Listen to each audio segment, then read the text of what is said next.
Hello everyone, welcome to the illusion. और इस video में हम लोग बात करेंगे मंगल ग्रह के बारे में, क्योंकि हाल ही में यहाँ पर अरोरा देखा गया है जिसको कहा जा रहा है डिस्क्रीट अरोरा। डिस्क्रीट अरोरा क्या होता है, अरोरा क्या होता है, क्या ये धरती पर भी दिखाई देते हैं, क्यों दिखाई देते हैं, इन सभी चीज़ों के बारे में हम लोग इस वीडियो में जानेंगे। लेकिन आप यहाँ पर पहले देखें, ये है मंगल ग्रह। यदि मंगल ग्रह को हम लोग दो भागों में बांट दें तो ये है ब्राइट पार्ट और ये है डार्क पार्ट। ब्राइट पार्ट वो पार्ट है जहाँ पर सूर्य की रोशनी पड़ रही है, मतलब यहाँ पर दिन है। और ये जो डार्क पार्ट है यहाँ पर अंधेरा है, मतलब कि यहाँ पर छाँव है, यहाँ पर रात हो रहा है। तो रात के समय में मंगल ग्रह पर बहुत सारे जगहों पर प्रकाश देखा गया। जाहिर सी बात है, ये एक खगोलीय घटना है, वहाँ पर इंसान तो रहते नहीं हैं, तो ये प्रकाश देखा गया और ये अलग अलग जगहों पर देखा गया। अब देख सकते हैं यहाँ पर प्रकाश देखा गया, यहाँ पर है, यहाँ पर है, मतलब अलग अलग जगहों पर देखा गया, इसलिए इसको कहा जा रहा है डिस्क्रीट अरोरा। अच्छा, आखिर ये न्यूज में क्यों है? तो न्यूज में रहने का कारण ये है कि एक प्रोब है, एक ऑर्बिटर है जिसका नाम है होप अंतरिक्ष यान। तो होप अंतरिक्ष यान जो है, इसी के द्वारा इस चीज़ का पता लगाया गया कि मंगल ग्रह पर भी इस तरह के अरोरा दिखाई देते हैं, जिसको डिस्क्रीट अरोरा कहा जा रहा है। वैसे बात करें होप अंतरिक्ष यान की, तो होप अंतरिक्ष यान का जो मालिक है, जिस देश का होप अंतरिक्ष यान है, ये है यूनाइटेड अरब एमिरेट्स। मतलब यूनाइटेड अरब एमिरेट्स ने ही इसको डेवलप किया, लेकिन इसको जो लॉन्च किया गया, ये कराया गया किसी और कंपनी से, किसी और देश ने इसको लॉन्च किया। वो देश है जापान। जापान के द्वारा इसको लॉन्च कराया गया 19 जुलाई 2020 में। मतलब कि ऑलमोस्ट एक साल होने वाला है, और एक साल के अंदर ही इसने बता दिया कि मार्स पर इस तरह के अरोरा दिखाई देते हैं।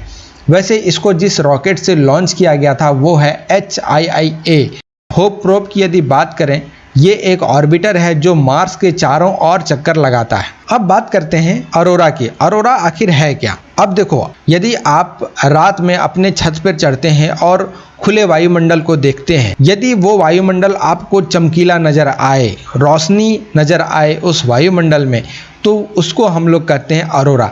अब ये जो रोशनी है ये अलग अलग कलर में दिखाई देती है। तो यहाँ पर सबसे बड़ी बात ये आती है कि क्या धरती पर भी इस तरह के अरोरा दिखाई देते हैं? तो जी हाँ, धरती पर भी इस तरह के अरोरा दिखाई देते हैं, जहाँ पर वायुमंडलीय रोशनी चमकती हुई दिखाई देती है। तो ये दिखाई कहाँ देते हैं? ये देते हैं मुख्य रूप से दो जगहों पर, एक उत्तरी ध्रुव और दूसरा दक्षिणी ध्रुव। तो दोनों ध्रुवों पर अरोरा दिखाई देते हैं धरती के ऊपर।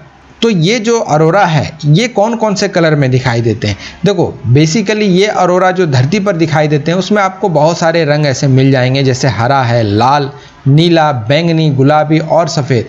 इतने कलर को मिक्स करके वो अरोरा दिखाई देते हैं। वैसे मैं यहाँ पर बता दूँ कि अरोरा जो है ये क्यों दिखाई देते हैं, सबसे बड़ा मुख्य पॉइंट यही है। अरोरा किसी ग्रह पर क्यों दिखाई देता है, वो चमकता क्यों है, बिना प्रकाश का वहाँ से रोशनी कैसे आती है? देखो, मान लो कोई एक ग्रह है, ठीक है, मान लो ये धरती है, मैं बना नहीं पा रहा हूँ, ये धरती है और ये है इसका नॉर्थ पोल और ये है इसका साउथ पोल। अब नॉर्थ पोल और साउथ पोल जो है, यहाँ पर देखें, यहाँ से किसी भी ग्रह का मैग्नेटिक फील्ड बनता है नॉर्थ पोल और साउथ पोल से। मान लो ये एक इसका मैग्नेटिक फील्ड है और फिर इधर से भी इसका मैग्नेटिक फील्ड है। अब होता यूँ है कि यहाँ पर है सन। मैं बेसिकली यहाँ बता दूँ कि जब तक सन से कुछ भी एक्स्ट्रा एनर्जी किसी भी प्लेनेट पर नहीं जाएगा तब तक अरोरा नहीं दिख सकता है। तो यहाँ पर बेसिकली सन इसका जिम्मेवार है। सन से सोलर स्टॉर्म निकलता है। यदि आप फॉलो करते हैं करंट अफेयर को, तो मैंने कुछ दिन पहले एक वीडियो बनाया था जिसमें मैंने बताया था सूर्य पर बहुत बड़ा विस्फोट हुआ है, वहाँ से बहुत सारा रेडिएशन रिलीज किया गया है। तो जब ऐसे रेडिएशन रिलीज यहाँ से होते हैं तो वो रेडिएशन पूरा फैलता है सोलर सिस्टम की ओर। मान लो ये अर्थ है, ठीक है, ये अर्थ है, तो ये रेडिएशन फैला और ये बढ़ता गया पृथ्वी की ओर। तो यहाँ पर आकर सोलर रेडिएशन डायरेक्ट पृथ्वी पर नहीं पड़ सकता है, क्योंकि इसका एक मैग्नेटिक फील्ड है। अब मैग्नेटिक फील्ड इसको रोकती है। तो मैग्नेटिक फील्ड जब इसको रोकती है तो मैग्नेटिक फील्ड पर दबाव पड़ता है, तो ये टूट जाता है। ये टूटने के बाद ये रिटर्न होता है कहाँ पर? तो इस पोल पर, ये जाकर इस पोल पर हावी होता है, जिसके कारण से ये अरोरा दिखाई देते हैं। तो बेसिकली यही चीज़ वहाँ पर देखा गया। लेकिन यहाँ सबसे बड़ी बात हो रही है मंगल की, मार्स की। मार्स पर किसी ने भी ये नहीं सोचा था कि वहाँ पर अरोरा दिखाई देगा, क्योंकि ऐसा माना जाता था कि मार्स पर चुंबकीय क्षेत्र एकदम खत्म हो गया है। वहाँ पर चुंबकीय जो क्षेत्र है, जैसे कि धरती पर चुंबकीय क्षेत्र जितना प्रभावी है, वहाँ पर उस तरीके का चुंबकीय क्षेत्र नहीं है। तो इस कारण से वैज्ञानिकों का ये मानना था कि यहाँ पर इस तरह के अरोरा दिखाई नहीं देंगे, क्योंकि यहाँ पर वैसा चुंबकीय क्षेत्र नहीं है और यहाँ पर रेडिएशन बहुत ज़्यादा है। चूँकि रेडिएशन ज़्यादा है, इसका मतलब ये है कि यहाँ पर चुंबकीय क्षेत्र नहीं है। तो इस बार इस चीज़ का पुष्टि हो गया है और वैज्ञानिकों का जो सोचना था वो गलत हो गया है। अब सबसे बड़ी बात ये आती है कि आखिर ये इतना ज़्यादा इम्पॉर्टेंट क्यों है। देखो, पहली बात कि चुंबकीय क्षेत्र होना एक अपने आप में बहुत बड़ी बात है। वैसे वैज्ञानिकों का ये कहना है कि ऑरोरा वहीं दिखाई देगा जिस ग्रह में चुंबकीय क्षेत्र एग्जिस्ट करता है। जिस ग्रह में चुंबकत्वता का गुण होगा वहीं पर ऑरोरा दिखाई दिया जा सकता है।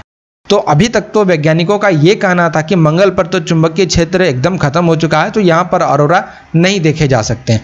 लेकिन इस बार वहीं पर ऑरोरा देखा गया है और इस चीज़ की पुष्टि की गई है। तो वैज्ञानिकों को सबसे ज़्यादा जिज्ञासा ये है कि यहाँ पर ऑरोरा दिखाई दिया गया, इसका मतलब यहाँ पर मैग्नेटिक फील्ड अभी भी कहीं ना कहीं एग्जिस्ट करता है। अब मैग्नेटिक फील्ड एग्जिस्ट करता है तो इससे बहुत सारी जानकारियाँ भी हासिल हो सकती है।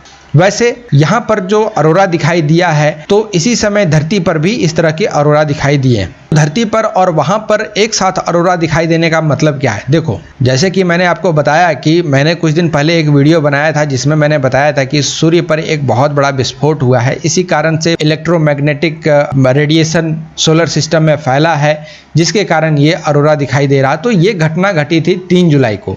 इसी 3 जुलाई को ये घटना घटी है और इसी बीच में धरती पर, अर्थ पर और मार्स पर ये चीज़ देखने को मिला है। तो कहीं ना कहीं सूर्य इसके लिए जिम्मेवार है। बात करें मंगल ग्रह पर अभी तक भेजे जाने वाले मिशन के बारे में कि कौन कौन सा मिशन यहाँ मार्स पर भेजा गया। सबसे पहले यूएसएसआर का नंबर आता है। तो 1971 में यूएसएसआर जो है ये मार्स पर लैंडिंग करने वाला पहला देश था। हालांकि इसमें जो एक लैंडर भेजा गया था जिसका नाम था मार्स 3, ये लैंडर विफल हो गया था। लेकिन हाँ, लैंडिंग किया लेकिन ये विफल हो गया। इसके बाद आता है अमेरिका 1976 में। 1976 से 2019 तक इसने बहुत सारे ऐसे मार्स मिशन किए और इसमें से बहुत सारे ऐसे मिशन हैं जो सक्सेसफुल रहा। लेकिन हाल ही में 2020 में एक मार्स मिशन भेजा गया जिसमें एक लैंडर, एक रोवर और एक हेलीकॉप्टर था।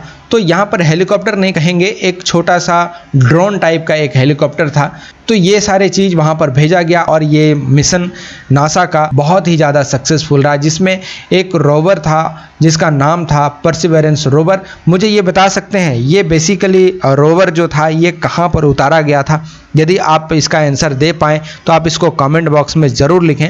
अब बात करते हैं भारत की।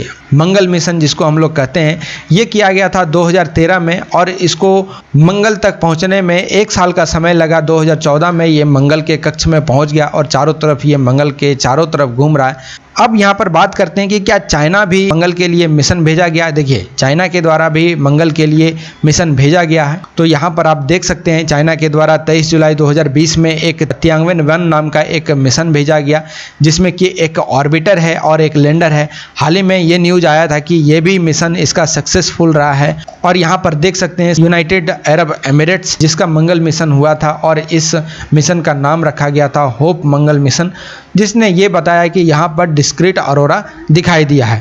मैं आशा करता हूँ कि ये वीडियो आपको अच्छा लगा होगा। यदि ये वीडियो आपको अच्छा लगता है तो वीडियो को लाइक करें, चैनल को सब्सक्राइब करें। Thank you for listening. God bless you all.